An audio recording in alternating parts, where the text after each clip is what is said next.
Ezequiel é um dos livros mais impactantes, perturbadores e cinematográficos de toda a Bíblia.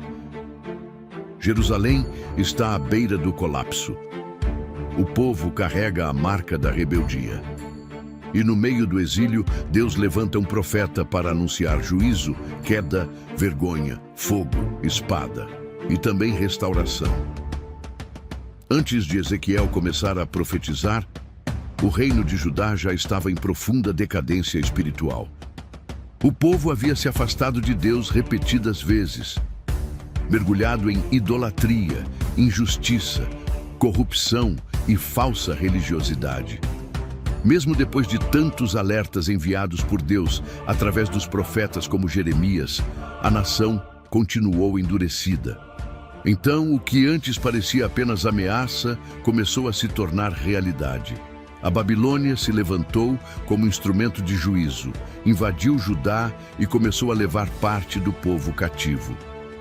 É nesse momento que a história de Ezequiel acontece. O povo ainda não tinha perdido tudo de uma vez. Jerusalém ainda permanecia em pé por um período. O templo ainda não havia sido destruído no início do livro e muitos ainda alimentavam a ilusão de que o pior não aconteceria. Mas uma parte dos judeus já estava na Babilônia, vivendo o exílio, a humilhação e a incerteza.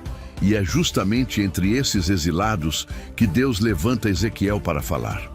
Ou seja, Ezequiel profetiza num tempo em que o juízo já começou, mas ainda não terminou. O povo já está sentindo o peso da disciplina de Deus, mas Jerusalém ainda caminha para sua queda final. Por isso, o livro carrega essa tensão tão forte. De um lado, a rebeldia que trouxe o juízo. Do outro, a falsa esperança de quem acha que ainda vai escapar sem arrependimento. E no meio desse cenário pesado, Deus fala para deixar claro o porquê de tudo aquilo estar acontecendo. Não era um acidente da história. Era consequência direta do pecado de uma nação que conhecia a aliança, mas desprezou a voz do Senhor. Mas esta não é apenas a história de um povo antigo sendo castigado. É o retrato de um Deus que fere para curar, derruba para reconstruir e fala com poder mesmo quando tudo parece irreversível. E a grande pergunta não é apenas o que aconteceu com Jerusalém. A grande pergunta é: o que acontece quando a glória de Deus se afasta e o que acontece quando ela volta? Esta é a história sem filtros, completa de todos os capítulos de Ezequiel. Fique até o final e você será transformado pela palavra de Deus. A jornada começa. Agora, no capítulo 1 de Ezequiel, a câmera da narrativa não começa em Jerusalém. Isso por si só já é um choque. Ela se abre na terra do exílio, junto ao rio Quebar. Ali está um homem longe do centro religioso da nação, longe do templo, longe da cidade de Davi, longe da aparência de estabilidade que por tanto tempo sustentou a confiança do povo. E é exatamente ali, em terra estrangeira, em ambiente de humilhação, que o céu se abre. O livro não começa apenas com uma visão impressionante. Ele começa com uma declaração devastadora e grandiosa ao mesmo tempo. A presença de Deus não ficou presa em Jerusalém. O Senhor não foi derrotado pela Babilônia. O Deus de Israel não foi confinado aos muros do templo. Em solo de exílio, quando tudo parece derrota, a glória de Deus aparece. E a forma como ela aparece é arrebatadora. Vento impetuoso, grande nuvem, fogo cintilante, brilho intenso, movimentos cheios de majestade, criaturas viventes, rodas que se movem com precisão assombrosa, olhos que revelam percepção total, firmamento resplandecente, trono elevado, e sobre o trono a semelhança gloriosa daquele que reina. Não é uma cena para satisfazer curiosidade. É uma cena para esmagar a falsa ideia de que Deus perdeu o controle. Em meio ao colapso nacional, Ezequiel vê aquilo que Judá parecia ter esquecido. O Senhor continua no trono. Essa abertura muda tudo. porque o exílio poderia levar o povo a pensar que a história saiu das mãos de Deus. Poderia parecer que Babilônia venceu, que Jerusalém foi exposta à vergonha e que a aliança terminou em ruína. Mas a primeira grande imagem do livro corrige isso com força. Deus continua governando, Deus continua vendo, Deus continua falando, Deus continua santo. E essa é uma das verdades mais profundas da abertura de Ezequiel. O exílio não significava ausência de Deus, mas presença de Deus em forma de juízo, governo e chamada ao arrependimento. Diante dessa visão, Ezequiel cai com o rosto em terra, e então vem a voz. O profeta não é chamado num momento de tranquilidade, nem num ambiente de celebração religiosa, mas no peso esmagador da glória. O homem que receberá essa missão não é colocado diante de uma plateia sensível, e sim diante de uma casa rebelde. Em Ezequiel capítulo 2, Deus já deixa claro o tipo de povo ao qual ele será enviado. Não é uma geração sedenta pela verdade. É um povo endurecido, resistente, obstinado, acostumado a ouvir sem se curvar. E é exatamente por isso que o chamado do profeta tem esse tom tão severo. Ele não foi levantado para aliviar a consciência nacional. Foi levantado para confrontá-la. A partir daqui, o livro assume sua temperatura real. Deus fala com Ezequiel como quem prepara um homem para atravessar rejeição, peso e silêncio. O profeta precisará falar, quer ouçam, quer deixem de ouvir. Essa frase ecoa como uma marca da missão inteira. O sucesso do chamado de Ezequiel não será medido pela reação popular, mas pela fidelidade com que ele entregará a palavra recebida. Isso é decisivo, porque desde o começo, o livro desmonta a ideia de ministério como aprovação pública. O profeta verdadeiro não mede sua missão pelo aplauso, ele mede pela obediência. Então surge um dos símbolos mais fortes dessa vocação. Um rolo é colocado diante dele. O rolo contém lamentações, suspiros e ais. O conteúdo da mensagem já revela o tipo de tempo em que ele vive. Não se trata de um discurso leve, não se trata de uma palavra confortável. Ezequiel recebe ordem para comer o rolo. Antes de falar ao povo, ele precisa assimilar a palavra. Antes de carregar a mensagem para fora, ela precisa descer por dentro. Antes que a profecia alcance a nação, ela precisa atravessar o próprio profeta. E esse detalhe é poderoso. Porque o homem que anunciará juízo não fará isso como alguém distante do peso daquilo que diz. A palavra entra nele. A mensagem passa por sua boca, seu corpo, sua consciência. Ele não será apenas transmissor, será também carregador do peso espiritual do que anuncia. E mesmo que o rolo, na experiência descrita, tenha doçura na boca, o conteúdo que ele carrega continua sendo duro para quem insiste em resistir a Deus. A doçura está na origem divina da palavra. A amargura está no que essa palavra revela sobre a condição do povo. Em Ezequiel capítulo 3, a comissão se aprofunda ainda mais. O profeta é enviado não a um povo de língua difícil, mas ao seu próprio povo.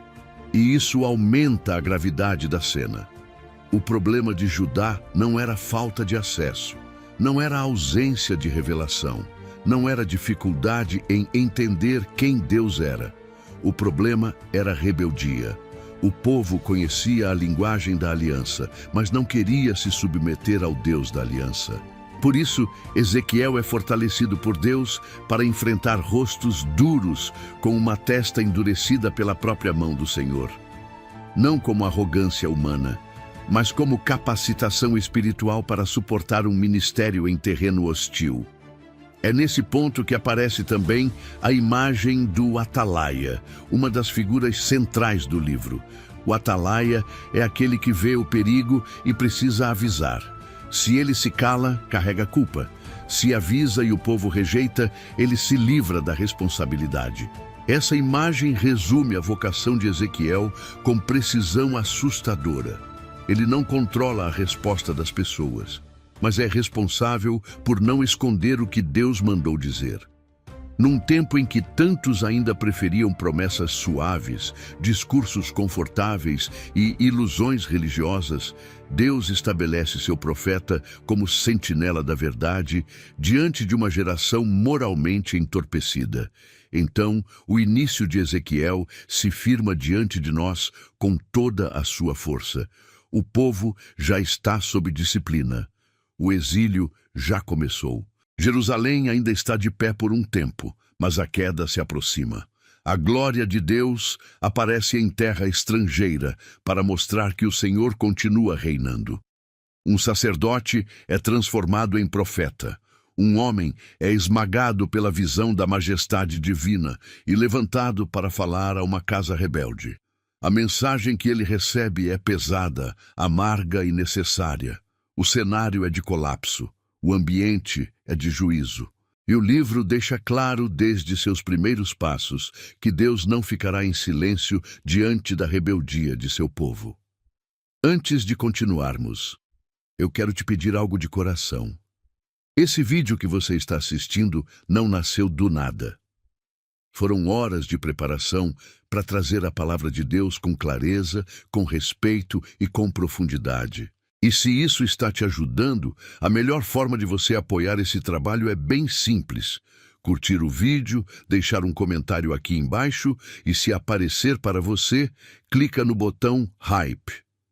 Leva só alguns segundos, mas faz muita diferença. Cada curtida, cada comentário e cada apoio nesse botão faz diferença. Quando você comenta, você me mostra que esse esforço valeu a pena.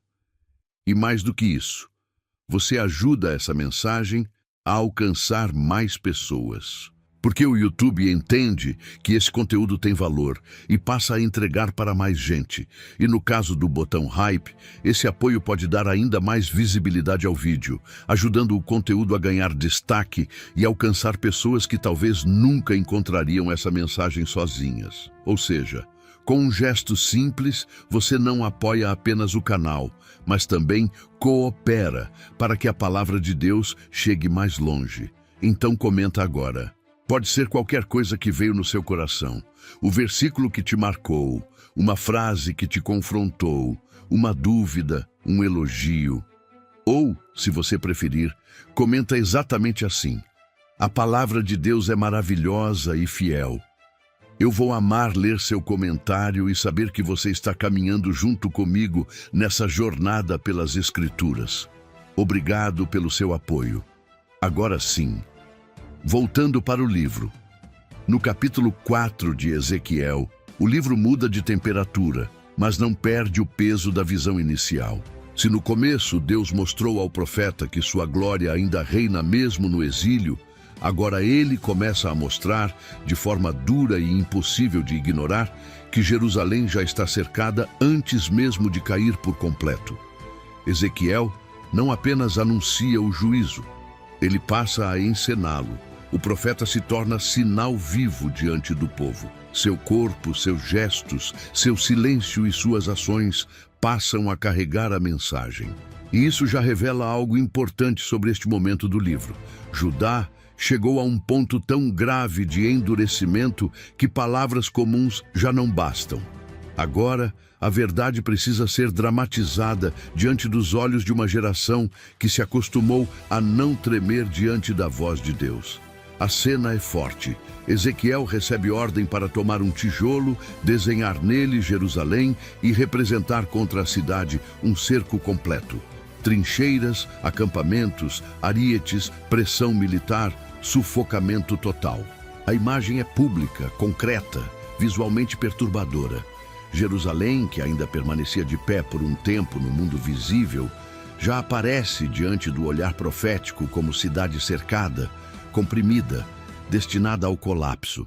Ezequiel ainda está entre os exilados, longe da capital, mas o que Deus mostra é claro, o que parece distante já está decidido no céu. O cerco ainda não terminou historicamente, mas espiritualmente já começou. E então o sinal se aprofunda. O profeta precisa deitar-se de lado por longos períodos, carregando simbolicamente a iniquidade de Israel e de Judá. É uma imagem de desgaste, peso e duração. O pecado da nação não foi um acidente passageiro. Foi um acúmulo longo, insistente, teimoso.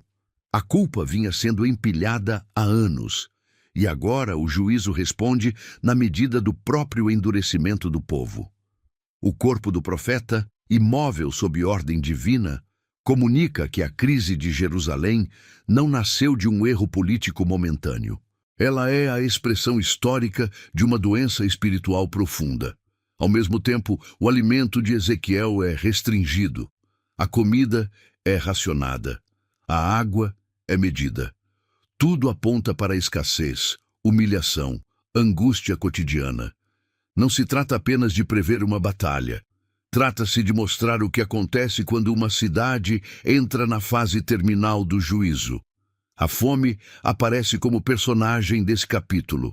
A falta, a pressão, a vergonha e o aperto começam a invadir a narrativa. Jerusalém, tão acostumada à confiança exterior em seus símbolos, se verá reduzida ao limite. Isso tem um peso teológico muito forte.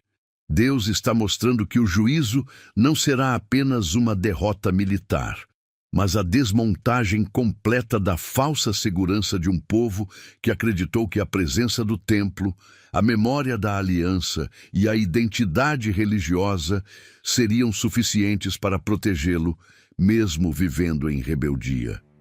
O livro começa a deixar claro que sinais sagrados não substituem obediência. História espiritual não anula pecado presente, e privilégios da aliança nunca serviram como licença para endurecimento. No capítulo 5, o sinal se torna ainda mais agressivo. Ezequiel recebe ordem para raspar a cabeça e a barba, algo profundamente humilhante para um sacerdote, e dividir os cabelos em partes, queimando uma porção, ferindo outra com a espada e espalhando outra ao vento. A imagem é devastadora. Cada parte representa o que acontecerá com o povo. Alguns morrerão pela fome e pela peste dentro da cidade, outros cairão pela espada, e outros serão dispersos entre as nações. O juízo agora já não aparece como conceito abstrato. Ele ganha forma visível, quase táctil. A destruição é detalhada, o colapso é distribuído em cenas. Nada será superficial, nada será parcial. E é nesse momento que Deus explicita o centro moral de tudo isso. Jerusalém não será julgada porque foi fraca. Será julgada porque foi rebelde. A cidade colocada no centro das nações, cercada de privilégios, instruída pela revelação divina, tratou essa posição com desprezo. Em vez de refletir a santidade de Deus diante dos povos, tornou-se pior do que muitos deles. O problema de Judá não era a falta de identidade religiosa, mas o uso corrompido dela. A cidade santa se acostumou a possuir sinais da aliança sem se render ao Senhor da aliança. Por isso, o texto insiste em mostrar que o juízo é resposta, não capricho. Deus não está agindo por explosão imprevisível de ira, mas por santidade ofendida ao longo de uma história contínua de desprezo. Jerusalém foi advertida, foi chamada ao arrependimento, foi confrontada repetidas vezes, mas escolheu a dureza, e agora a disciplina deixa de ser hipótese e se torna inevitabilidade. Aqui o livro nos obriga a encarar uma verdade difícil. Quanto maior a luz recebida, maior a responsabilidade diante de Deus. Jerusalém não caiu por ignorância inocente. Caiu cercada de memória, de profetas, de história sagrada, de símbolos de aliança, e ainda assim preferiu a rebeldia. Isso torna seu pecado mais grave, não menor. Quando o livro entra no capítulo 6, o foco se amplia. A palavra do Senhor se volta contra os montes de Israel, contra os altos, contra os lugares de culto corrompido. Não é apenas a cidade que está em crise. A terra inteira foi contaminada pela idolatria.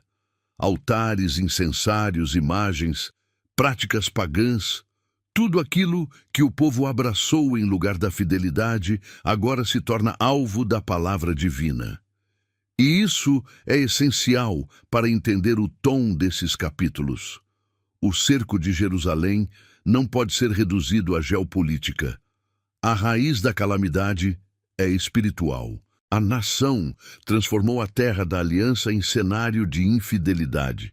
O que Deus denuncia não é apenas um erro litúrgico, mas uma troca de amores, uma corrupção da adoração, uma inversão do coração. Aquilo que deveria ser território de santidade tornou-se espaço de afronta. Os montes que testemunharam sacrifícios idólatras agora ouvirão sentença.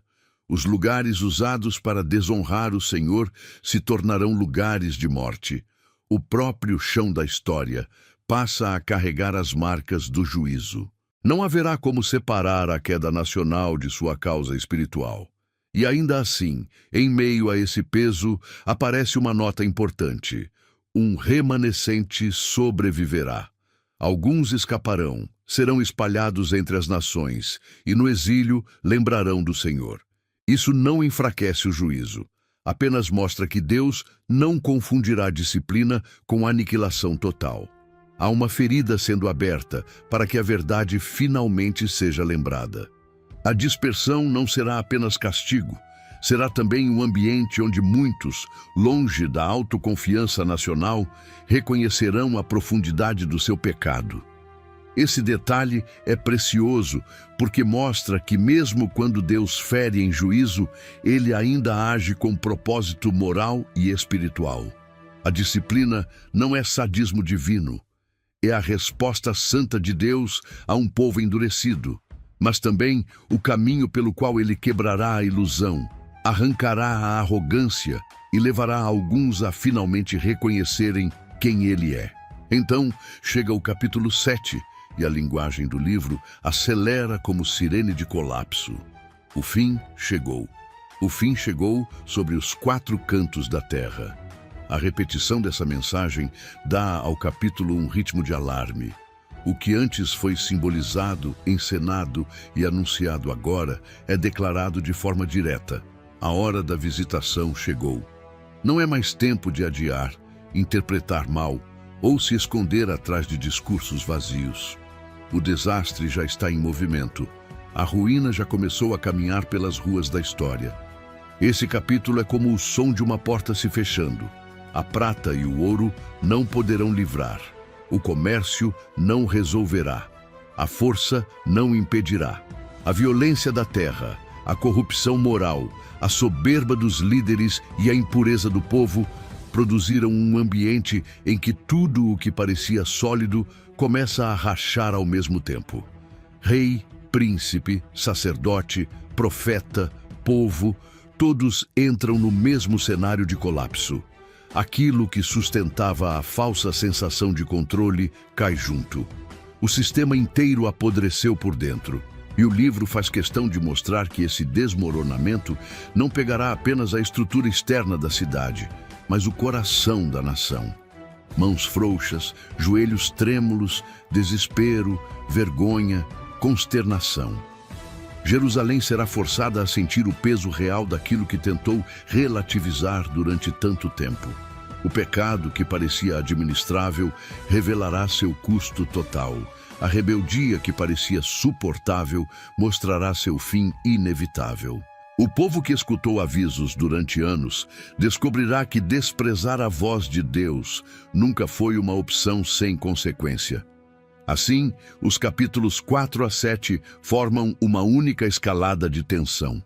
Primeiro, Deus transforma o profeta em sinal vivo de um cerco já decretado. Depois, detalha a fome, a espada, a dispersão e a humilhação. Em seguida, expõe a idolatria espalhada pela terra e mostra que a raiz da queda não é militar, mas espiritual. Por fim, anuncia que o fim chegou e que o colapso já atravessou a fronteira do inevitável. Tudo nesses capítulos trabalha para desmontar a ilusão. Jerusalém ainda pode parecer cidade protegida aos olhos humanos, mas aos olhos de Deus, ela já entrou na linha de juízo. No capítulo 8 de Ezequiel, o livro entra numa das regiões mais sombrias de toda a sua narrativa. Até aqui, Deus já deixou claro que o juízo contra Jerusalém não era exagero profético nem ameaça vazia. Mas agora o Senhor leva Ezequiel para ver algo ainda mais profundo, a raiz espiritual da calamidade. O problema de Jerusalém não estava apenas nas alianças políticas erradas, nem apenas na crise moral visível, nem somente no cerco que se aproximava. O problema estava no coração da adoração. O mal havia penetrado no próprio centro simbólico da presença de Deus entre o povo. E o que Ezequiel verá não será apenas decadência religiosa. Será profanação instalada dentro do espaço que deveria refletir santidade. A cena começa entre os exilados, mas de repente o profeta é tomado em visão e transportado a Jerusalém. Ele é levado à entrada do átrio interior, ao lado do templo, ao lugar que deveria inspirar reverência. E ali já aparece o primeiro choque. Uma imagem provocadora de ciúmes colocada justamente onde a honra do Senhor deveria ser preservada. O livro nos obriga a perceber, desde o início dessa visão, que a idolatria não está acontecendo longe do culto oficial, escondida em algum canto distante da nação. Ela está encostada no ambiente sagrado. A afronta não é periférica. Ela entrou pela porta. Mas a revelação não para aí. Deus conduz Ezequiel mais fundo.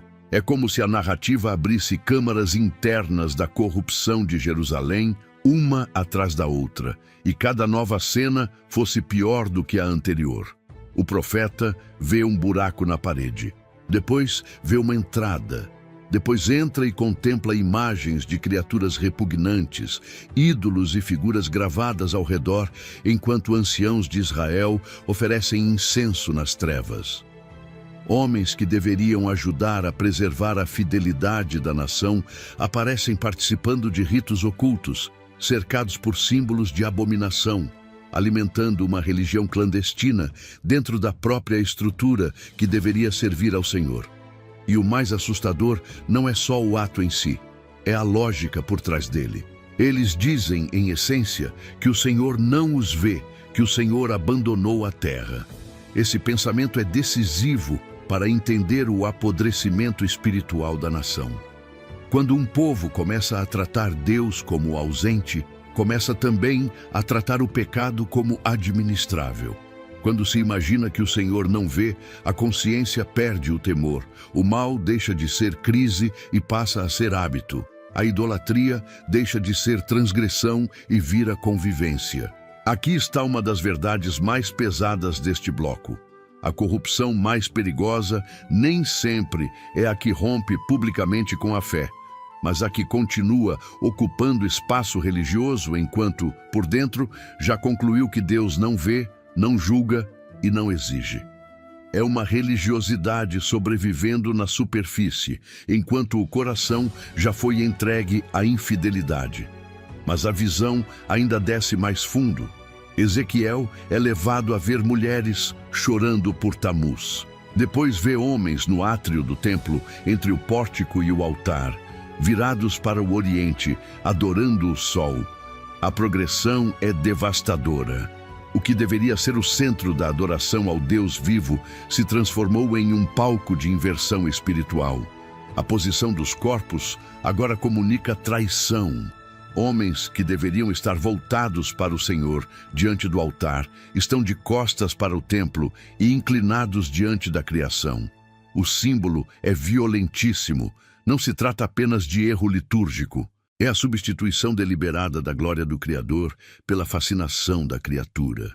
O templo, então, deixa de ser apenas edifício. Ele se torna testemunha do grau da apostasia. E essa é a força desse bloco.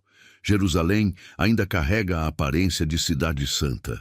O templo ainda está ali. Os ritos ainda podem parecer religiosos aos olhos de muitos.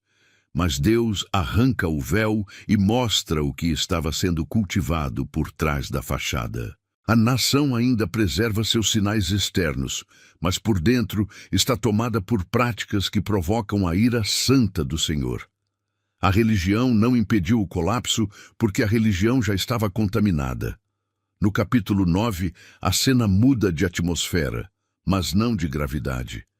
Agora surgem executores do juízo, e um homem vestido de linho recebe ordem para passar pela cidade e marcar a testa daqueles que gemem e choram por causa das abominações cometidas em Jerusalém.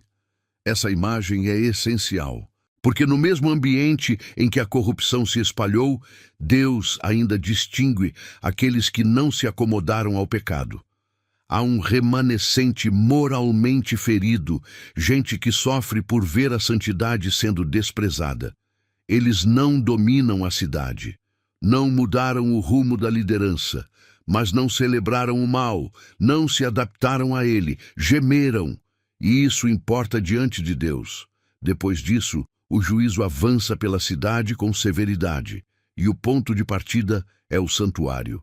Isso é fortíssimo. O lugar da suposta segurança se torna o lugar do início da sentença.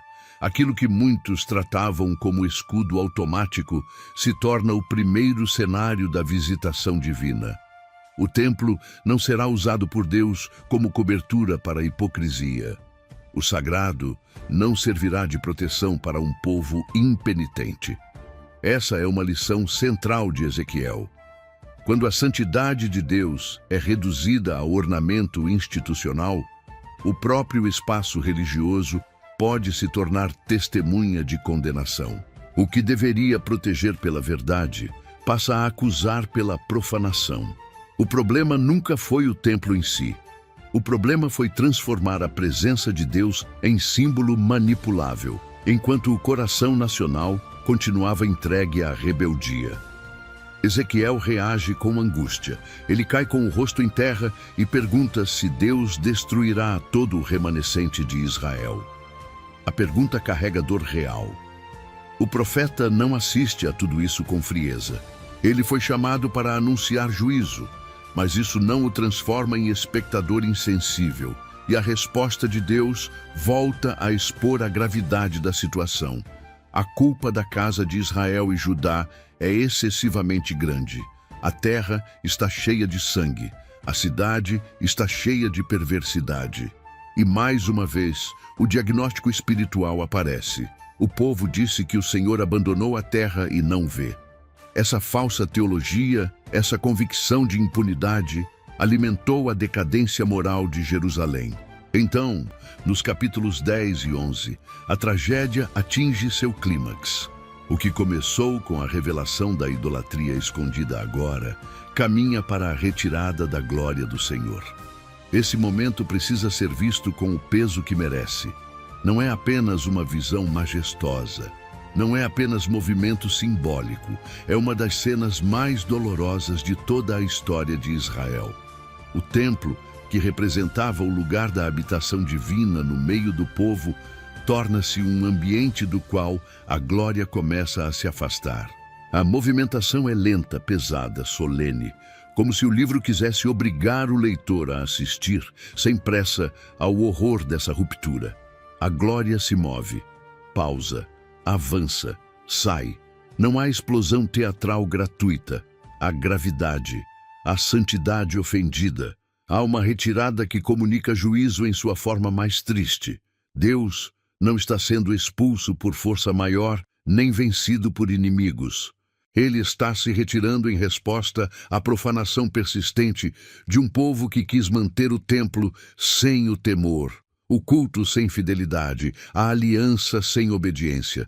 E esse é o verdadeiro terror da cena. Jerusalém não está apenas ameaçada por Babilônia.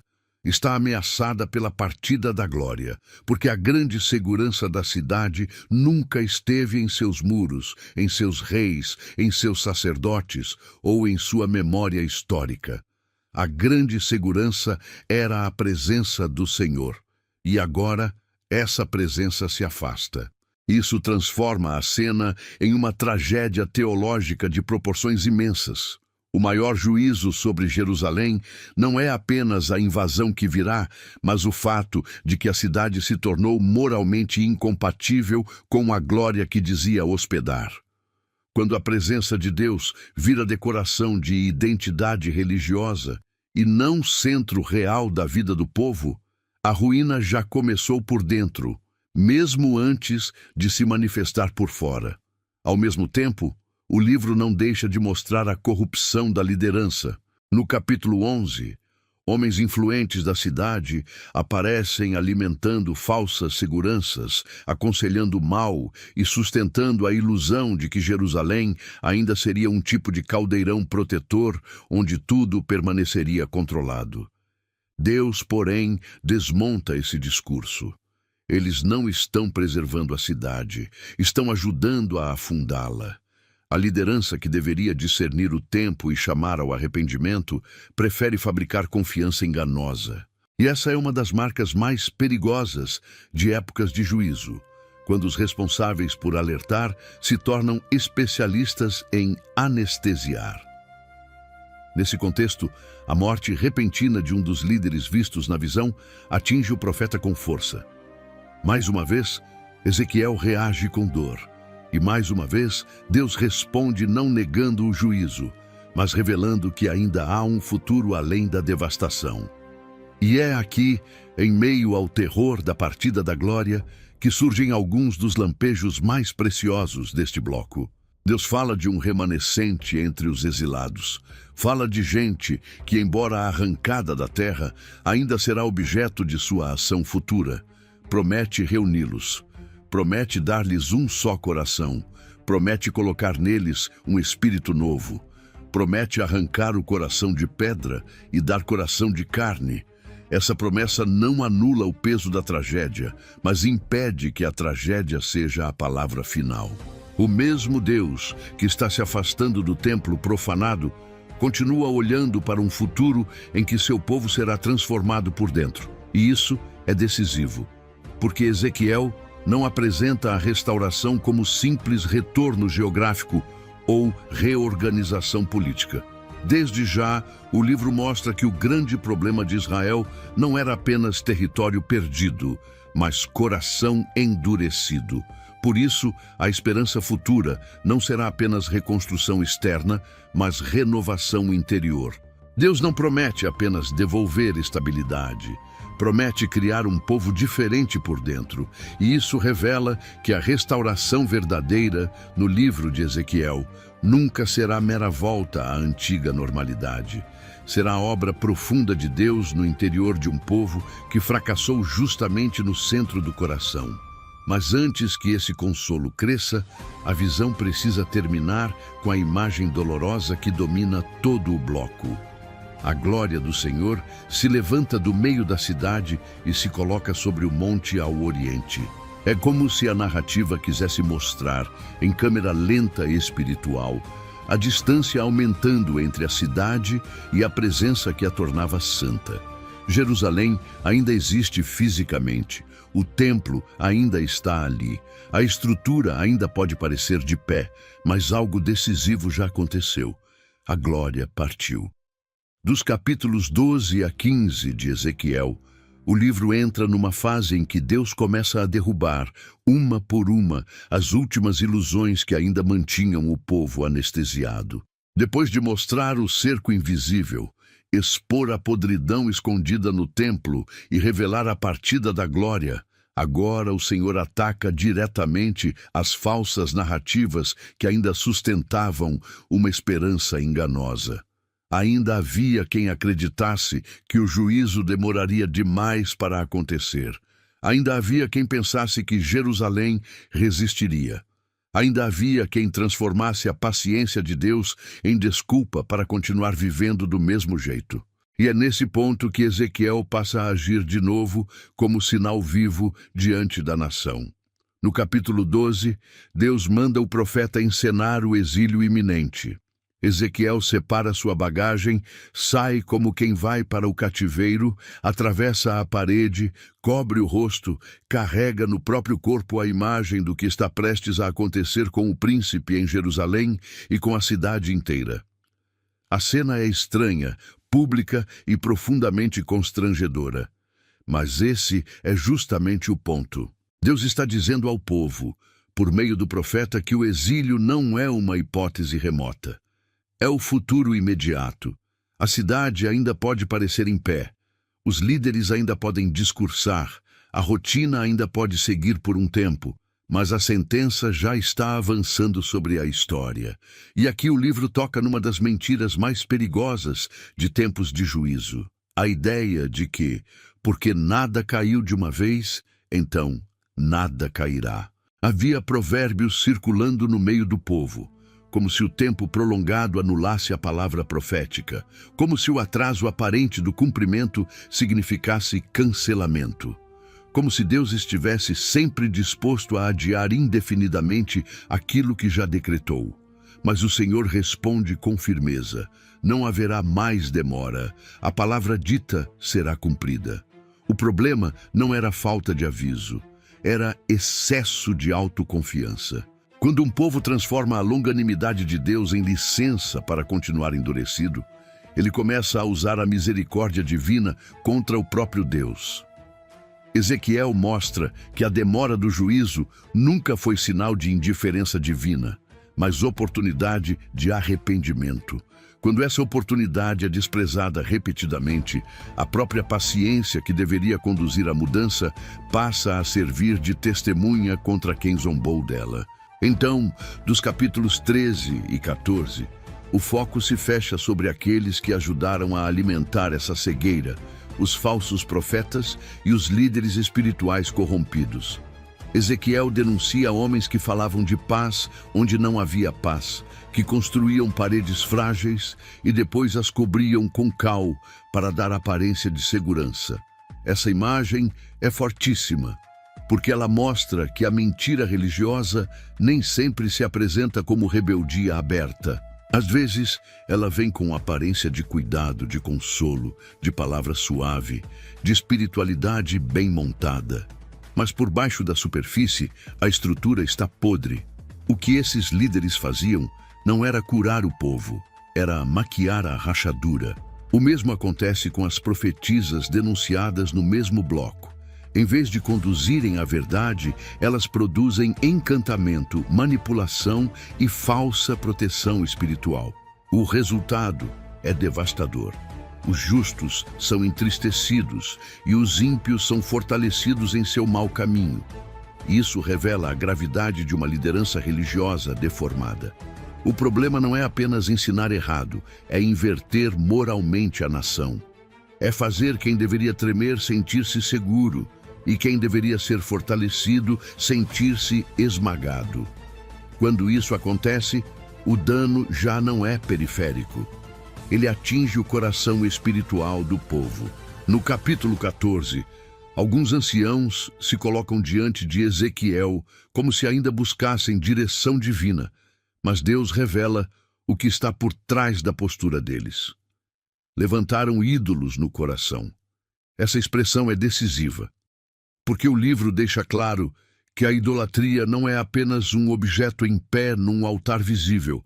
Ela pode habitar o interior, pode ser carregada no coração enquanto os lábios ainda preservam a aparência religiosa.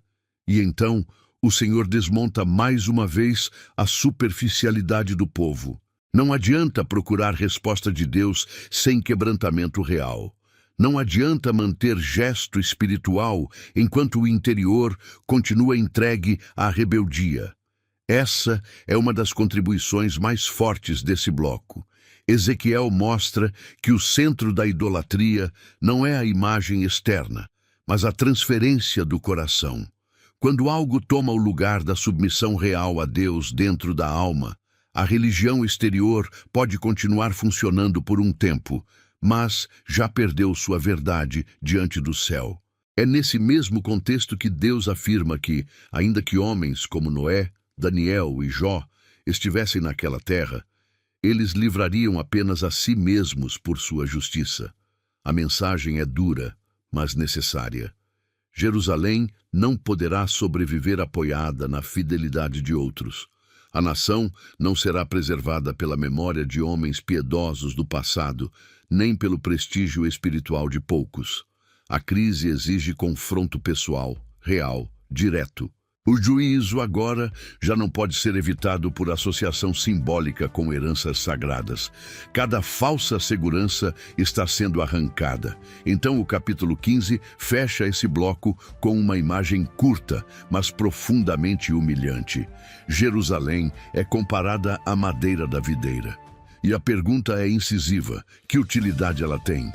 A madeira da videira não serve para obra nobre, não serve para produzir objeto importante, não serve para sustentação. Se nem em seu estado normal, ela tem grande utilidade como madeira, quanto mais depois de queimada. O ponto da comparação é severo. Jerusalém, que deveria produzir fruto para Deus, tornou-se moralmente estéril. E agora, em vez de cumprir sua vocação, se apresenta como algo inútil para aquilo que deveria ser. Essa imagem amarra os capítulos 12 a 15 com enorme força. O exílio é inevitável. As falsas profecias não podem deter a palavra de Deus. Os líderes que prometem paz são desmascarados. A consulta religiosa sem arrependimento é exposta. E a própria cidade, em sua esterilidade moral, é comparada a algo que perdeu o sentido daquilo para o qual existia. O juízo, portanto, deixa de ser apenas anúncio ameaçador e passa a aparecer como realidade irreversível. Nenhum discurso humano conseguirá travá-lo. Nenhuma maquiagem espiritual conseguirá esconder a rachadura. Nenhuma tradição sagrada conseguirá substituir obediência. Dos capítulos 16 a 19 de Ezequiel, o livro entra numa das partes mais pesadas, mais constrangedoras e mais devastadoras de toda a sua mensagem. Até aqui, Deus já mostrou o juízo que se aproxima, já expôs a podridão escondida no templo e já derrubou as falsas seguranças religiosas que mantinham Jerusalém anestesiada. Agora, porém, o Senhor faz algo ainda mais duro. Ele reconstrói a história da cidade como quem a coloca diante de um tribunal moral. Não para acusá-la por um erro isolado, nem por uma queda momentânea, mas para mostrar a trajetória inteira de uma infidelidade prolongada, profunda e vergonhosa. No capítulo 16, Jerusalém é apresentada desde sua origem, e a linguagem é deliberadamente chocante. A cidade é descrita como alguém abandonada, desprezada, sem beleza, sem proteção, sem dignidade, deixada à própria sorte. E então o próprio Deus passa por ela, olha para ela, preserva sua vida, faz com que cresça, adorna, cobre, enfeita, estabelece aliança e a levanta a uma posição de honra. O contraste é fundamental. Jerusalém não nasceu grande por mérito. Não se ergueu por força própria, não construiu sozinha sua dignidade. Tudo o que tinha de belo, forte e distinto veio da graça de Deus. Mas é justamente aí que a acusação se torna mais grave. Porque a cidade pega tudo o que recebeu e usa esses dons contra o próprio Deus. A beleza se transforma em soberba. Os adornos se transformam em instrumentos de prostituição espiritual. A aliança vira palco de traição. Jerusalém não apenas cai, ela degrada conscientemente aquilo que recebeu. O livro quer deixar claro que a culpa da cidade não pode ser tratada como simples fragilidade humana. Ela foi beneficiada, sustentada, levantada e honrada, e ainda assim escolheu a infidelidade. Essa é uma das verdades mais duras deste bloco. Quanto maior a graça recebida, mais vergonhosa se torna a rebelião quando ela responde à bondade de Deus com traição persistente. O pecado de Jerusalém é agravado não apenas pelo que ela fez, mas por tudo o que ela fez contra a luz, contra a aliança e contra a misericórdia que a havia levantado. Ao longo desse capítulo, a linguagem se torna intencionalmente severa, porque Deus não está falando apenas de rituais errados ou alianças políticas ruins. Ele está expondo uma lógica espiritual de adultério, de troca de amores, de infidelidade organizada. Jerusalém corre atrás de alianças perversas, mistura-se com potências estrangeiras, multiplica suas abominações, despreza o pacto e age como alguém incapaz de se saciar. O que está sendo mostrado aqui é que o colapso de Judá não nasceu em um único reinado, nem pode ser explicado apenas pelo avanço da Babilônia. A crise de agora é fruto de um coração corrompido há muito tempo. E o texto vai ainda mais fundo ao comparar Jerusalém com Samaria e Sodoma. Isso deve soar como um choque para qualquer ouvinte israelita. Jerusalém, a cidade do templo, a cidade da aliança, a cidade de Davi, é colocada ao lado de cidades que simbolizavam vergonha e juízo. E mais do que isso, ela aparece como pior, porque pecou cercada de privilégios espirituais. O argumento é duríssimo. O problema de Jerusalém não é só que ela caiu, é que caiu carregando luz, memória, revelação e história sagrada. Sua ruína, por isso, é moralmente mais grave. Então, nos capítulos 17 e 18, Ezequiel continua aprofundando esse tribunal histórico, agora mostrando que a infidelidade de Judá também se expressou em alianças políticas enganosas, orgulho e recusa em assumir responsabilidade. A parábola da grande águia e da videira mostra a instabilidade da liderança e a traição de seus compromissos, deixando claro que a crise política não é separável da crise espiritual. Judá tentou se sustentar em arranjos humanos, procurou saída por caminhos tortuosos e agiu como se pudesse manipular a própria sobrevivência sem se submeter ao Senhor. Mas o capítulo 18 introduz um ponto decisivo no meio desse bloco pesado: a responsabilidade pessoal diante de Deus. O povo repetia um provérbio para se esquivar da culpa, como se a geração atual fosse apenas vítima das anteriores. Deus, então, corta essa desculpa pela raiz. A alma que pecar, essa morrerá. O filho não levará a iniquidade do pai, nem o pai levará a iniquidade do filho, no sentido de servir como desculpa moral para a permanência no erro. A justiça e a impiedade têm peso real diante de Deus no presente. Isso não apaga a história acumulada da nação, mas impede que a geração atual se esconda atrás dela. Aqui Ezequiel faz algo muito importante.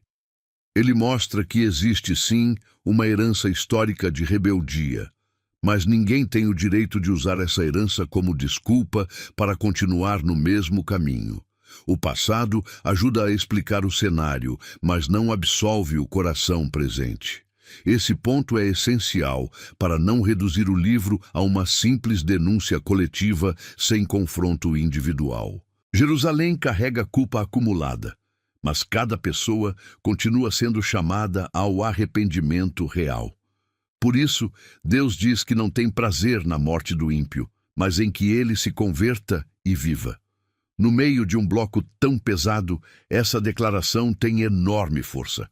O Senhor continua sendo santo em seu juízo, mas não perdeu o chamado ao arrependimento. A tragédia é que o povo, por tanto tempo, preferiu desculpas a quebrantamento. Então, o capítulo 19 fecha esse bloco em tom de lamento pelos príncipes de Israel. A linguagem muda, mas o peso permanece. Agora, o foco recai sobre a liderança da nação, tratada como parte central do fracasso histórico de Judá. A figura da leoa e de seus filhotes, depois a imagem da videira arrancada e lançada em terra seca, constroem um funeral político e moral. Os líderes que deveriam proteger, conduzir e discernir tornaram-se parte da ruína. O exílio não pode ser lido apenas como derrota nacional. Ele é também o colapso de uma liderança que falhou profundamente em sua vocação. Dos capítulos 20 a 24 de Ezequiel, o livro entra numa das suas partes mais densas, mais graves e mais decisivas. Se até aqui Deus já expôs a idolatria, desmontou as falsas profecias e revelou a longa vergonha de Jerusalém.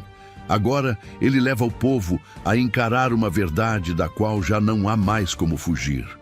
A rebeldia de Judá não era um desvio recente, nem um tropeço isolado, nem um acidente da última geração. Era uma resistência contínua, antiga, repetida, carregada ao longo da história. O presente de Jerusalém não surgiu do nada. Ele nasceu de um passado acumulado diante de Deus. No capítulo 20, quando os anciãos se apresentam diante de Ezequiel para buscar palavra do Senhor, Deus responde de maneira dura. Em vez de oferecer consolo imediato, ele faz a história de Israel passar novamente diante deles.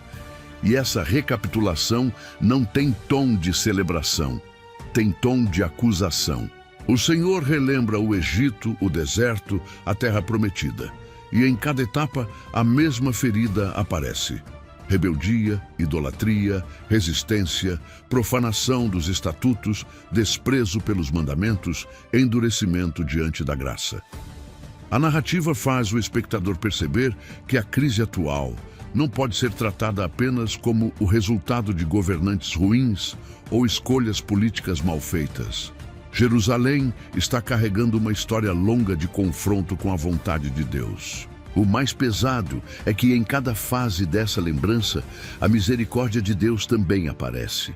O Senhor preserva, conduz, adverte, suporta, age por amor do seu nome, contém sua ira em diversos momentos. Mas a resposta do povo, repetidas vezes, é insistir no mesmo caminho. Isso torna a culpa mais profunda, porque a história de Israel não é apenas uma história de falhas humanas. É a história de uma graça continuamente desprezada. Deus não está lidando com um povo que caiu uma vez e foi destruído sem aviso. Está lidando com uma nação que foi chamada, poupada, instruída, carregada e ainda assim escolheu resistir. E isso prepara o terreno para uma das ênfases centrais desse bloco. A geração atual não pode se esconder atrás da história passada, como se fosse mera vítima dela. Sim, existe uma herança de rebeldia. Sim, há uma longa continuidade de pecado nacional. Mas isso não absolve o presente. Pelo contrário, a geração de Ezequiel participa conscientemente dessa mesma corrente de resistência. É justamente aqui que o livro aprofunda a ideia de responsabilidade pessoal de um modo muito sério. O passado explica muita coisa, mas não serve como desculpa diante de Deus. Ninguém pode usar a corrupção herdada, os erros dos pais ou a decadência coletiva como abrigo para evitar confronto com o próprio pecado. O Senhor reconhece a história inteira, mas ainda chama cada geração e cada pessoa dentro dela a responder no presente. À medida que o capítulo 20 avança, a linguagem fica cada vez mais tensa. Deus fala de purificação, separação e juízo. Há momentos em que a narrativa parece caminhar com o peso de um tribunal e, ao mesmo tempo, com a inevitabilidade de uma sentença já madura. O povo queria respostas rápidas, mas Deus lhes entrega a memória. Queria talvez consolo fácil, mas recebe uma exposição da própria história. Porque não há restauração verdadeira sem reconhecimento honesto da raiz da doença. Então, nos capítulos 21 e 22, o discurso se torna ainda mais urgente. A espada do Senhor entra em cena como imagem dominante, não mais em tom distante, mas como sinal de que a hora decisiva está chegando. O juízo não é mais descrito apenas como possibilidade futura ou como símbolo didático. Ele agora se aproxima com o peso de uma lâmina desembainhada. O livro muda de ritmo, tudo fica mais apertado, mais direto, mais inevitável. Jerusalém, que tantas vezes ouviu avisos, agora se aproxima do ponto em que a advertência se torna consumação. No capítulo 22, o Senhor expõe a cidade como cidade sanguinária. A culpa aparece em toda parte: violência, injustiça, contaminação, corrupção de líderes, sacerdotes profanando o santo, príncipes derramando sangue, profetas cobrindo tudo com mentira, povo praticando opressão. A impressão é de contaminação total. Não se trata de um setor comprometido enquanto o outro permanece puro. O corpo inteiro da cidade está adoecido. O colapso não é só militar, nem apenas religioso, nem apenas político. É total. Jerusalém se tornou moralmente insustentável. Há um momento nesse bloco em que Deus diz ter procurado alguém que se colocasse na brecha diante dele pela terra, para que não a destruísse, mas não encontrou ninguém. Essa frase pesa como lamento e sentença ao mesmo tempo. Ela mostra o grau da falência espiritual da cidade. Não é apenas que o pecado cresceu, é que faltou quem resistisse com integridade, quem se colocasse como testemunha viva, quem carregasse o peso da santidade no meio da podridão. A cidade estava cheia de voz, de religião, de estruturas, de liderança, mas vazia de intercessão fiel. Esse é um retrato assustador de decadência espiritual. Quando ainda existem formas, cargos, discursos e instituições, mas falta gente que realmente se coloque diante de Deus com verdade, temor e disposição de permanecer na brecha. No capítulo 23, o livro retoma a linguagem de infidelidade em proporções ainda mais severas, agora com a alegoria das duas irmãs, Oholá e Oholibá.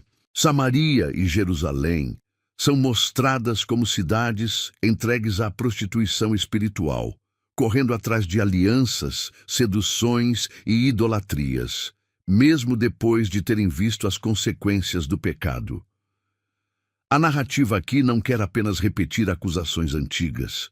Ela quer mostrar que Jerusalém pecou com plena consciência, viu a queda de sua irmã, viu os frutos da infidelidade e ainda assim aprofundou sua própria rebeldia.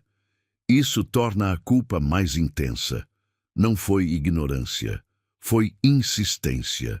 Então chegamos ao capítulo 24, onde o livro toca o ponto em que tudo aquilo que parecia exagerado nas primeiras visões começa a se confirmar de forma direta. A imagem da panela ao fogo, cheia de impureza, mostra Jerusalém como recipiente contaminado, endurecido, incapaz de purificar-se por meios superficiais. O fogo agora não é metáfora distante. É o juízo levando a cidade ao seu ponto de exposição total. A impureza acumulada já não pode ser removida com leves correções. O processo chegou a um nível em que o tratamento precisa ser radical. É também nesse capítulo que a dor pessoal de Ezequiel se torna sinal profético. Deus lhe anuncia a morte repentina da esposa, o deleite de seus olhos, e o profeta é ordenado a não fazer luto público da forma esperada. A cena é profundamente dolorosa, não apenas porque envolve perda íntima, mas porque essa dor é incorporada à mensagem dirigida à nação. Jerusalém logo perderá aquilo que ama, aquilo em que se gloria, aquilo em que confia. E o choque será tão brutal que o lamento ficará atravessado pela paralisia. Ezequiel, então, não carrega só palavras e visões. Carrega no próprio coração um sinal vivo do que está para acontecer com o povo. Esse momento precisa ser tratado com muito peso, porque ele mostra que o ministério profético em Ezequiel nunca foi mera transmissão fria de informações divinas. O profeta sofre dentro da própria mensagem. Sua dor não é teatral, é real. E justamente por isso, ela revela a profundidade da tragédia nacional que se aproxima. Jerusalém não está indo para uma correção leve, mas para uma ruptura tão severa que até o luto se tornará estranho, travado, engolido pela gravidade do juízo. Dos capítulos 25 a 32 de Ezequiel, o livro faz um movimento decisivo. Depois de concentrar o peso do juízo sobre Jerusalém, agora ele abre o horizonte e mostra que o Deus de Israel não está limitado ao destino de Judá. O Senhor que confrontou sua própria cidade também se levanta contra as nações ao redor. Isso muda a escala da narrativa. Porque depois da queda de Jerusalém, alguém poderia imaginar que os povos vizinhos estavam em posição melhor, como se fossem apenas observadores da tragédia alheia ou até vencedores indiretos dela. Mas Ezequiel mostra o contrário. As nações que zombaram, exploraram, celebraram a ruína de Judá ou confiaram arrogantemente em sua própria força também serão chamadas a prestar contas. O juízo que começou na casa de Deus não termina ali. Ele se expande para revelar que toda a terra está debaixo da autoridade do Senhor. Nos capítulos 25 em diante, Amon, Moabe, Edom e Filístia aparecem como povos que reagiram à calamidade de Judá, não com temor, mas com desprezo, oportunismo e alegria maligna. Esse detalhe é importante. O problema dessas nações não é apenas serem estrangeiras, é a postura do coração diante do juízo de Deus e diante da queda do próximo. Elas transformam a dor de Jerusalém em motivo de escárnio, ganho e vingança. Em vez de tremerem diante da santidade que estava visitando Judá, elas agem como se a ruína alheia fosse espaço para a exaltação própria. E o Senhor responde, mostrando que ninguém constrói segurança duradoura sobre a queda do outro quando permanece em soberba diante dele.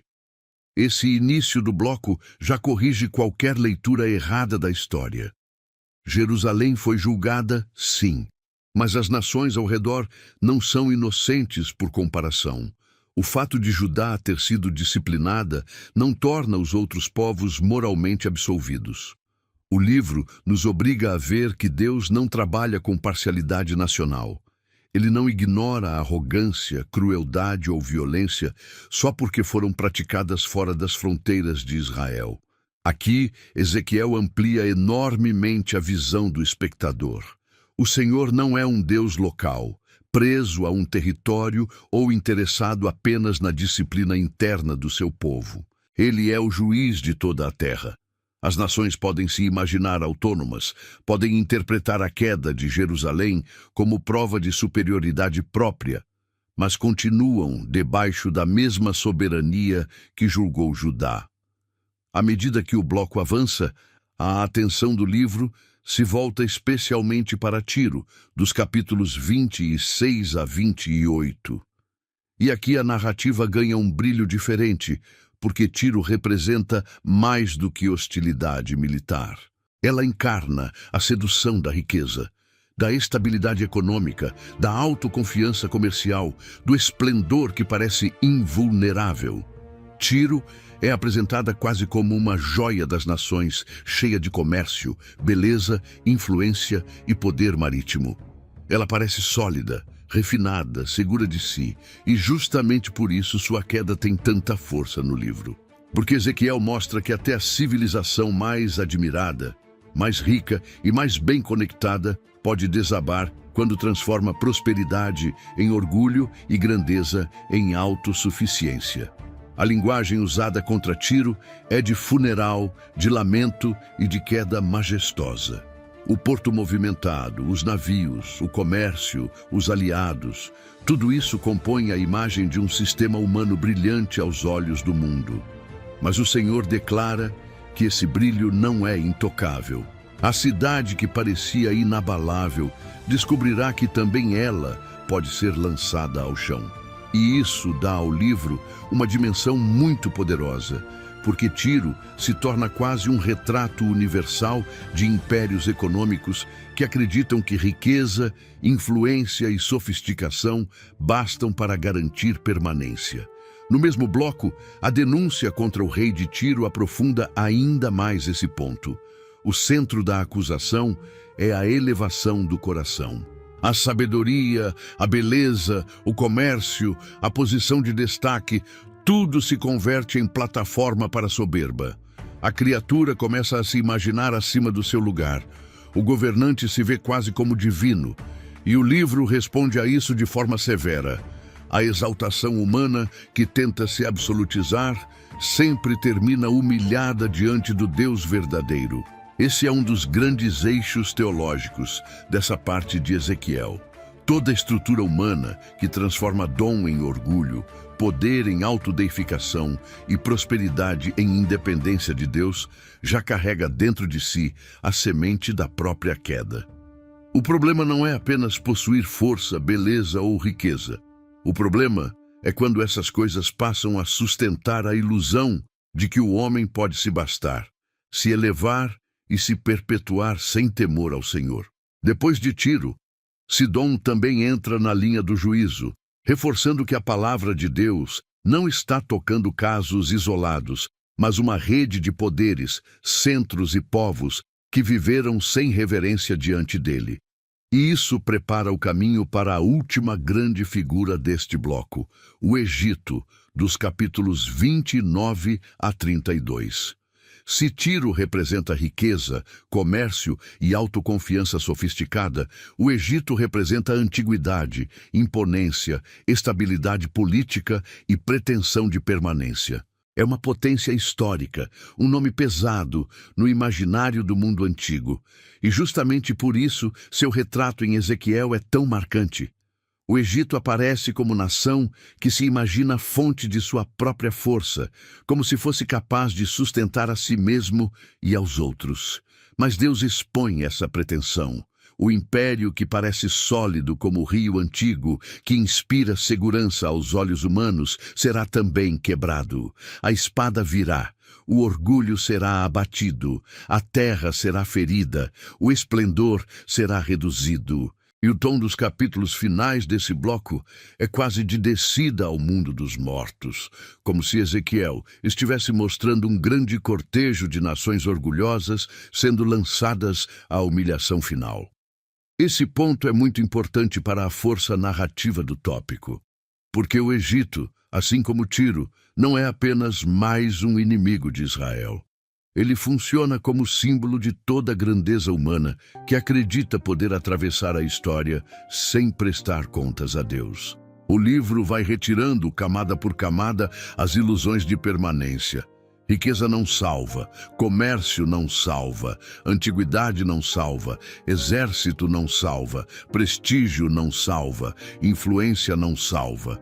O Deus que julgou Jerusalém também pesa na balança os impérios. E isso torna esse bloco extremamente majestoso dentro do livro. Até aqui, o espectador poderia pensar em Ezequiel apenas como o profeta que explica a queda de Judá.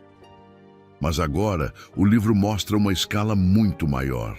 O Senhor não está apenas corrigindo seu povo, está governando a história das nações, está observando reações, avaliando arrogâncias, expondo crueldades, derrubando pretensões e mostrando que nenhum povo, por mais impressionante que pareça, escapa da sua autoridade.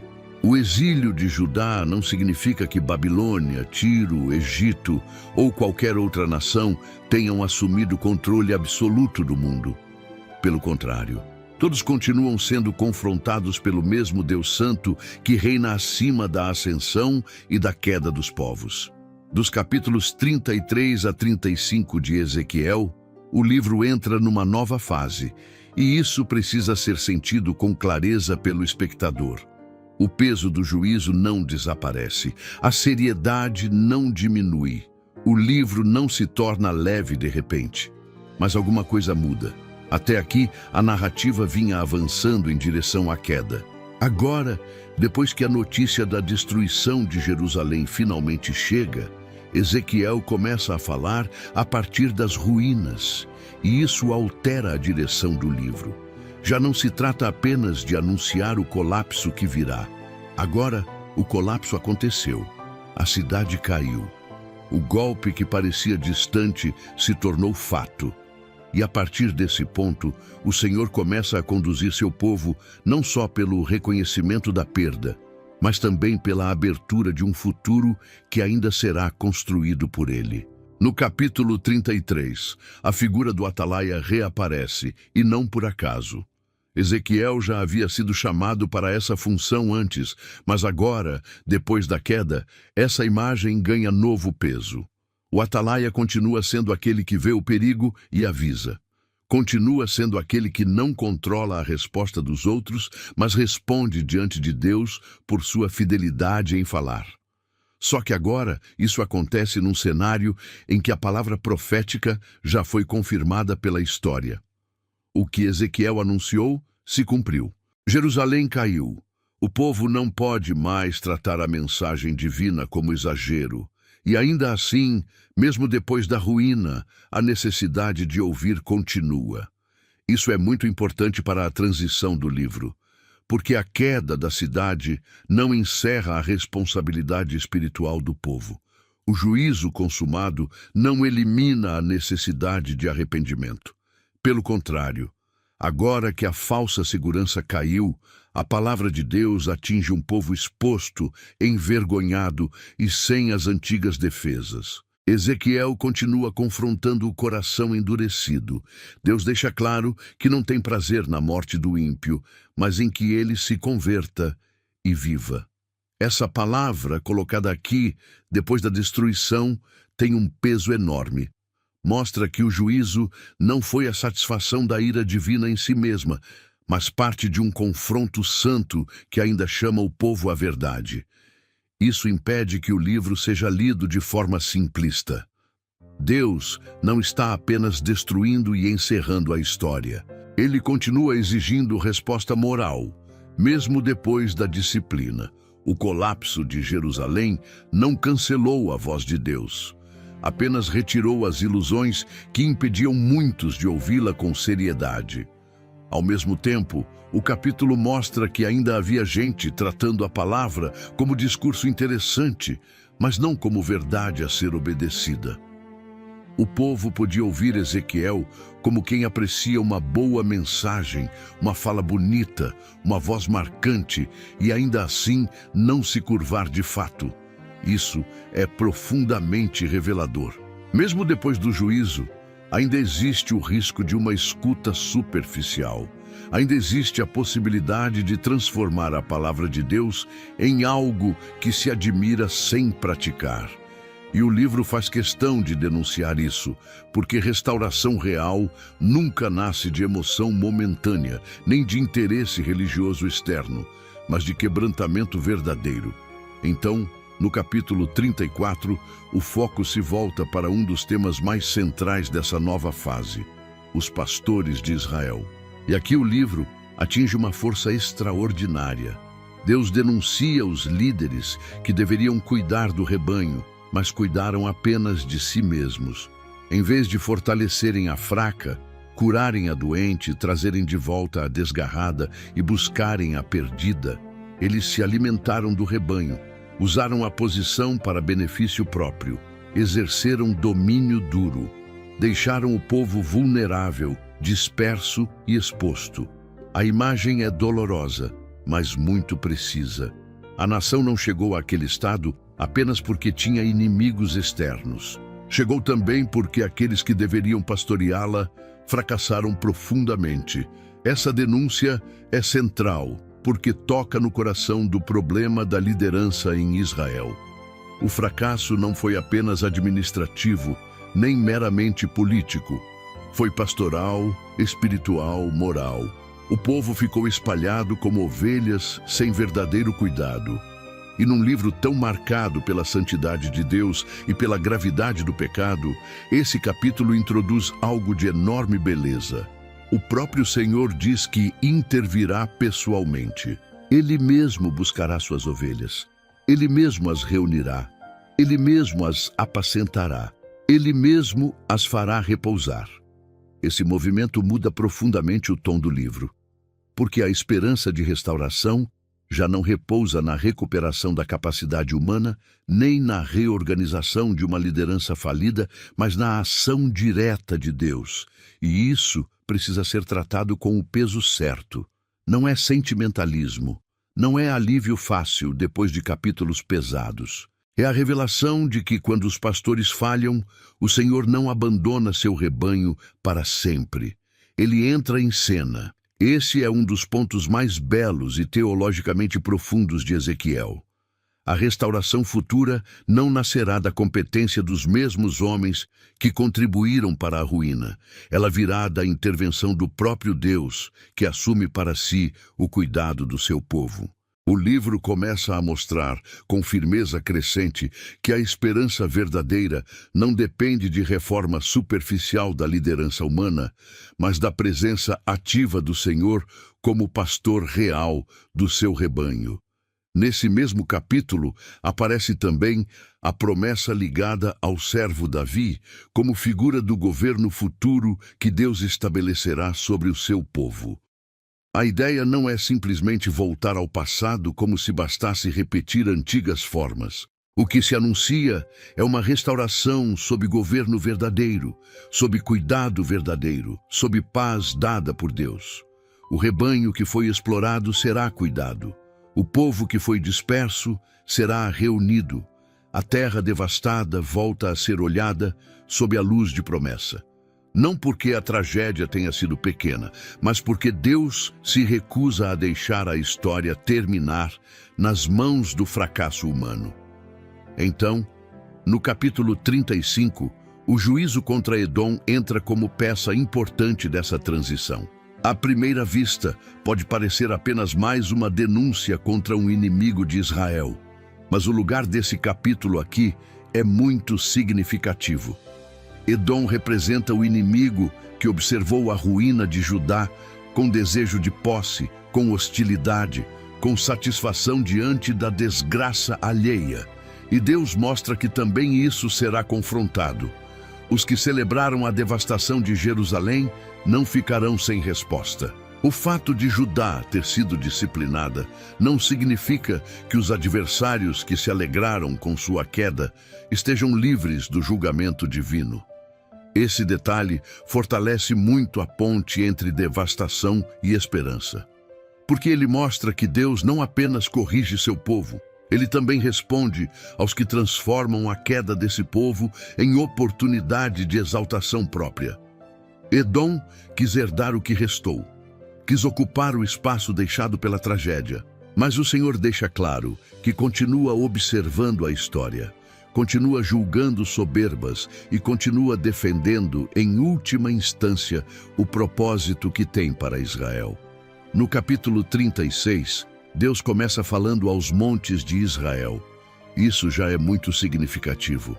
A terra que foi humilhada, zombada e devastada pelas nações, volta a ser alvo da palavra divina. O Senhor promete que ela voltará a produzir, que será habitada, que deixará de ser apenas cenário de ruína. Mas logo o texto deixa claro que a restauração não acontecerá porque Israel mereceu recomeçar. Deus age por amor do seu nome que havia sido profanado entre as nações por causa da condição do povo. Esse ponto é decisivo. A restauração futura não nasce da recuperação do mérito humano, mas da fidelidade de Deus à santidade do seu próprio nome. E é exatamente aí que o livro se aprofunda. Porque Deus não promete apenas trazer o povo de volta ou reorganizar sua vida externa. Ele promete aspergir água pura, purificar o povo de suas imundícias, dar um coração novo e colocar dentro dele um espírito novo. O coração de pedra será removido, o coração de carne será dado. O Espírito do Senhor será posto dentro do povo, para que finalmente ande nos seus estatutos. Essa promessa muda completamente o horizonte da restauração. O problema de Israel nunca foi apenas geográfico. Não era apenas a perda da terra, a queda da cidade ou a dispersão nacional. O problema estava no interior. Estava no coração endurecido, resistente, incapaz de responder a Deus com fidelidade duradoura. Essa é uma das verdades mais profundas de todo o livro. A restauração prometida por Deus não consiste apenas em devolver ao povo aquilo que ele perdeu por fora, mas em transformá-lo no lugar onde sempre esteve sua grande ruína. o coração. Ezequiel mostra que sem purificação interior, sem novo coração e sem nova ação do Espírito, qualquer reconstrução externa seria apenas repetição do passado. Então, no capítulo 37, surge a cena mais conhecida desse bloco e uma das imagens mais poderosas de toda a Escritura, o Vale dos Ossos Secos. Mas essa visão precisa aparecer aqui com toda a sua amplitude e não como uma cena isolada arrancada do contexto. Ezequiel é levado pelo Espírito a um vale cheio de ossos, muitos ossos sequíssimos.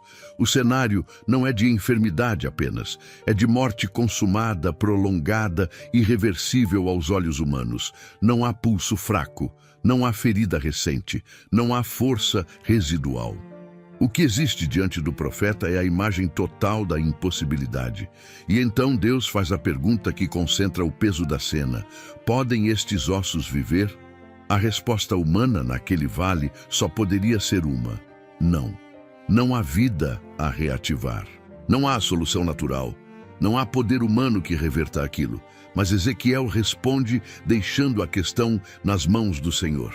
E é então que a palavra de Deus entra em cena como poder criador.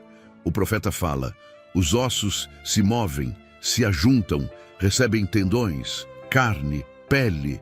Depois vem o sopro, e o que era vale de morte se transforma em multidão de vida. Essa visão não é apenas impressionante.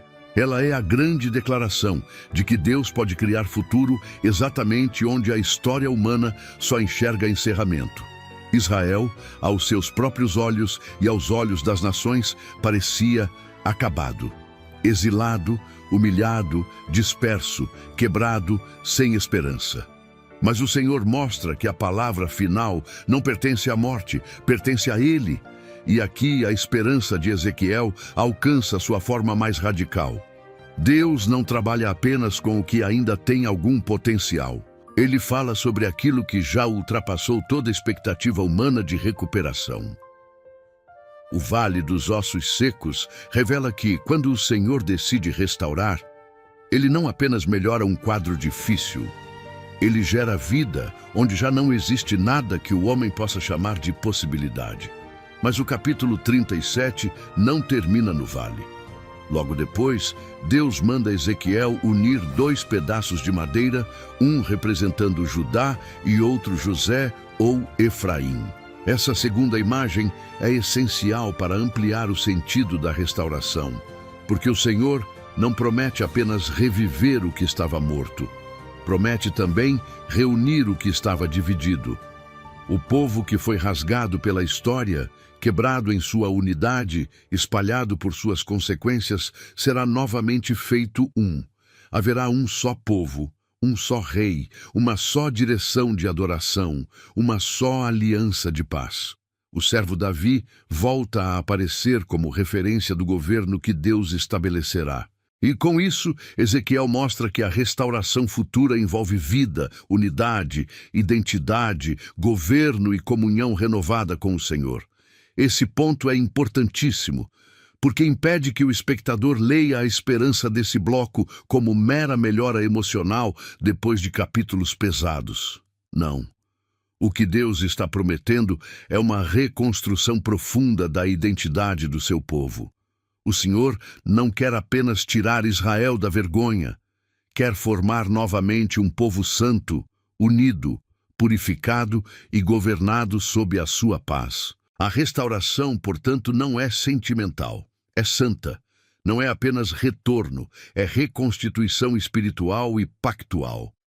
Então, nos capítulos 38 e 39, o livro amplia ainda mais esse horizonte ao falar de Gog, da terra de Magog. O tom aqui muda de novo, porque a promessa de restauração é colocada diante de uma ameaça futura de escala assustadora. O inimigo aparece com força, número, arrogância e intenção destruidora. A cena parece preparar um novo colapso, como se toda a esperança anunciada pudesse ser engolida por mais uma vez pelo terror das nações. Mas é justamente aí que o livro mostra outra dimensão da restauração de Deus. O futuro do seu povo não ficará entregue ao acaso, nem à supremacia final dos inimigos. Gog e Magog funcionam aqui como expressão concentrada das forças hostis que se levantam contra o povo restaurado de Deus. Mas o centro do texto não está na grandeza do inimigo. Está na soberania do Senhor. Deus mesmo conduz a cena para mostrar sua santidade diante das nações. O ataque que parece esmagador termina em derrota. O inimigo cai. A ameaça é quebrada. O Senhor se revela como aquele que protege, julga e glorifica seu nome diante de todos. Isso significa que a restauração prometida a Israel não será uma paz frágil, sustentada apenas por circunstâncias favoráveis. Ela estará guardada pela ação soberana do próprio Deus. Essa parte final do bloco acrescenta algo decisivo à esperança de Ezequiel. Não basta trazer o povo de volta, purificá-lo e reuni-lo. É preciso também mostrar que nenhum poder futuro será capaz de anular o propósito de Deus. A restauração verdadeira inclui a vitória do Senhor sobre aquilo que ainda se levantará contra ela. No capítulo 40, Ezequiel é levado em visão a uma estrutura elevada e ali começa a contemplar um templo medido com precisão. À primeira vista, isso pode parecer apenas descrição técnica, mas, dentro do fluxo do livro, essa cena tem um peso muito maior. Depois de tantos capítulos marcados por profanação, desordem e contaminação, o que surge agora é uma visão de ordem santa. Cada medida, cada espaço, cada separação, cada limite, cada estrutura aponta para uma realidade em que tudo volta a ser definido a partir da santidade de Deus. Não é um ambiente improvisado, não é um cenário confuso, não é o caos do pecado reorganizado superficialmente.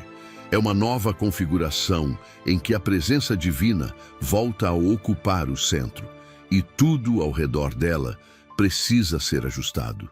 Isso é decisivo para o encerramento do livro, porque a grande crise de Ezequiel nunca foi apenas política, nunca foi apenas a perda da terra ou a destruição da cidade. A grande crise era que o povo havia desonrado a santidade de Deus e tornado o espaço da aliança incompatível com a glória que dizia hospedar. Por isso, quando a visão final mostra um templo cuidadosamente medido, o ponto principal não é a curiosidade arquitetônica, mas a restauração de uma realidade em que Deus volta a ser o centro real da vida do seu povo. Em outras palavras, o final de Ezequiel não apresenta apenas um lugar reconstruído, mas um mundo reorganizado ao redor da santidade divina. O que o pecado desordenou, profanou e corrompeu, Deus agora redefine segundo sua própria presença. Ao longo dos capítulos 40 a 43, essa visão vai ganhando profundidade, e então acontece o momento decisivo. A glória do Senhor retorna.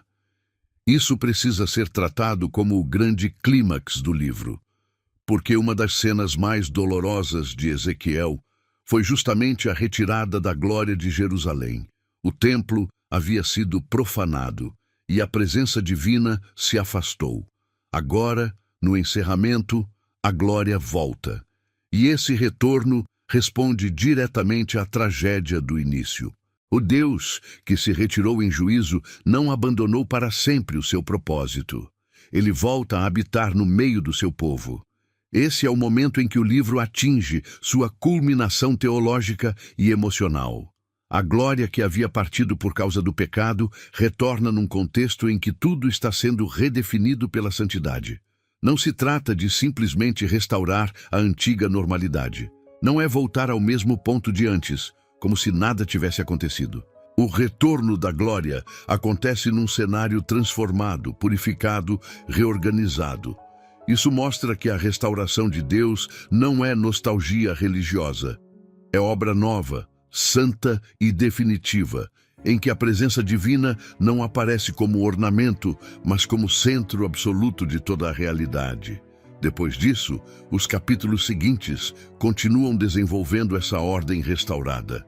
Sacerdócio, culto, terra, limites, porções, tudo é apresentado de forma a mostrar que o futuro do povo não será construído sobre improviso espiritual. A vida da comunidade precisará novamente ser moldada pela distinção entre santo e comum, puro e impuro, adoração verdadeira e desordem. O livro termina deixando claro que a restauração não é apenas consolo, é também reorganização da vida diante de Deus. A graça que restaura não elimina a santidade. Pelo contrário, ela a recoloca no centro. E então, dos capítulos 47 a 48, a visão alcança uma beleza ainda mais profunda. Um rio começa a fluir do templo. No início é pequeno, mas vai crescendo, crescendo, até se tornar caudaloso e cheio de vida. Por onde essa água passa, a morte perde terreno, a esterilidade cede, a terra volta a produzir. O que era ambiente de sequidão passa a receber vida.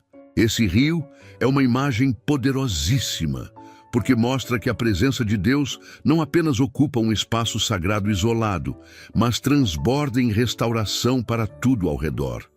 O centro restaurado passa a gerar vida que se espalha. Isso é uma resposta maravilhosa a tudo o que o livro mostrou antes. O mesmo Ezequiel que viu ossos secos, agora vê água viva fluindo. O mesmo livro que falou de terra profanada, agora mostra terra sendo renovada. O mesmo profeta que viu a glória partir, agora vê a presença de Deus voltar e fazer brotar vida a partir do seu centro.